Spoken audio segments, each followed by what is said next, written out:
कौन फोत हो गया? कौन फोत हो गया?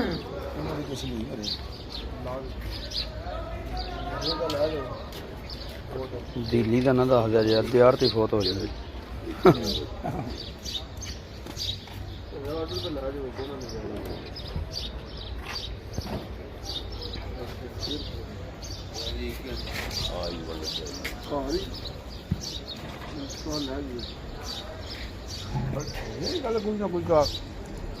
बंदे सारी दिता होने अकल पापड़ा हुआ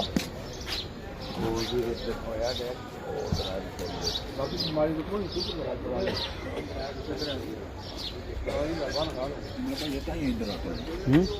इधर आता